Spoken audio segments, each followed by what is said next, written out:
사랑하는 성도 여러분, 요즘은 우리 히브리서 말씀을 매일매일마다 묵상을 하고 있습니다. 그 당시에 믿음을 지켜가는 것이 너무나 힘들었던 상황이었죠. 5만 정도 되는 그리스도인들 가운데 4만이 박해 가운데 죽어갔다고 합니다. 그때 끝까지 믿음을 지킨다는 것 얼마나 힘들고 어려운 일이었을까. 그래서 히브리서를 쓰면서 예수 그리스도가 누구신가, 우리의 구원을 만드신 분이시고 그리고 우리의 구원을 시작하시고 우리를 붙들어 주시는 것, 그것은 그분의 말씀을 듣고 믿음으로 살아가는 것입니다. 그렇지 않으면 얼마든지 흘러 떠내려갈 수 있다고 했습니다. 그래서 히브리서 기자는 믿음의 닻을 깊이 내려야 한다고 했죠. 믿음의 닻이 무엇이겠습니까? 11장 말씀에서 믿음은 바라는 것들의 실상이라고 했습니다. 여기서 말하는 바라는 것들이란 하나님이 주셔서 갖게 된 소망을 말하는 것입니다.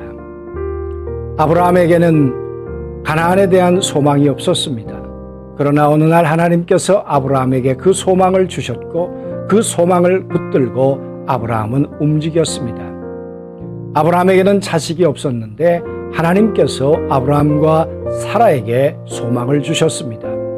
물론 방황도 있었고 의심도 있었지만 붙들어 주시는 하나님께서 끝내 이삭을 주셨고 또 그의 가문을 통해 하늘의 별과 같이 바다의 모래와 같이 무수히 많은 자손들이 있게 해 주셨습니다.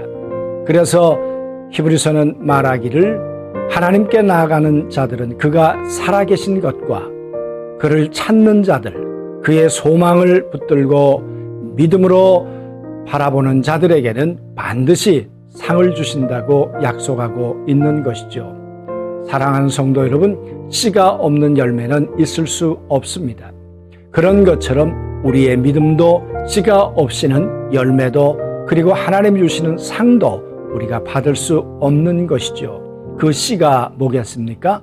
그것은 하나님의 말씀입니다. 하나님의 언약입니다.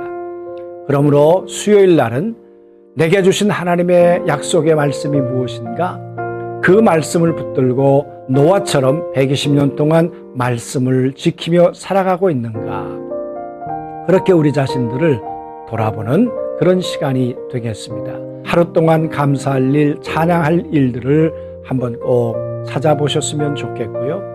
또 하루 동안에 하나님 앞에 믿음이 흔들렸거나 불순종했거나 말씀을 떠났던 순간은 무엇이 있었을까, 어떤 사건이 있었는지도 한번 점검해 보면 좋겠습니다.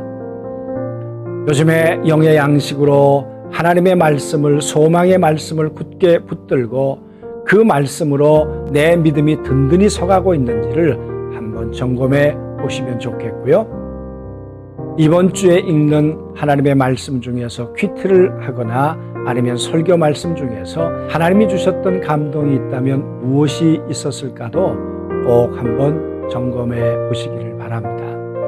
우리에게 또 하나의 해야 될 일이 있는데 하나님의 말씀이 나로 머무는 것이 아니라 나를 통해 누군가에게 이 하나님의 약속의 말씀이 전달되어야 하지요.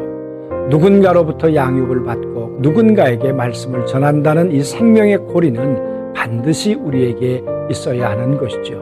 가까운 자녀이거나 모곤이거나 한번 돌이켜 보시면 좋겠습니다.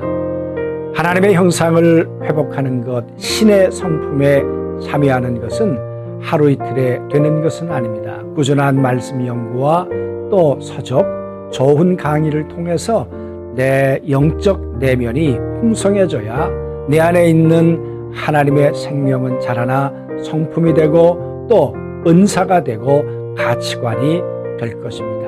나는 그렇게 자라가고 있는지 개인적인 점검을 해보시고 이 무더위 가운데 건강을 잘 지키시면서 이 밤에 하나님이 주시는 평강 속으로 들어가시게 되기를 주님의 이름으로 축복합니다. 하나님 아버지, 하나님의 말씀이 우리 안에 들어와 바라봄이 되고 소망이 되고 지금은 내게 주어지지 않았지만 그러나 하나님의 약속이 내 삶의 증거가 될 걸 믿고 끊임없이 주님을 바라보며 믿음을 준행하는 삶이 하나님의 사람의 모습이라고 했습니다. 아버지, 우리에게 그 믿음 주셔서 흔들리지 않고 그렇게 살아갈 수 있도록 저희를 붙들어 주시고 격려해 주옵소서. 하나님, 이 무더위 가운데도 사랑하는 성도들 한 사람을 지켜주시되 무엇보다 연약한 육신들을 하나님이 꼭 지켜주시옵소서. 병상에서 하나님의 은혜를 구하오니 하나님이 은총을 더하여 주옵시고 또 어려운 경제 상황 속에서도 주님의 은혜를 구하는 사랑하는 당신의 자녀들을 당신의 언약의 말씀으로 붙들어 주시고 믿음이 흔들리는 자들도 하나님의 말씀에 닻을 내리도록 오늘도 성령의 감화와 은혜로 함께해 주옵소서. 이 밤도 건강을 지켜주시고 평안 가운데 주의 품에서 안식하기를 원하오며 예수님의 이름으로 기도하옵나이다.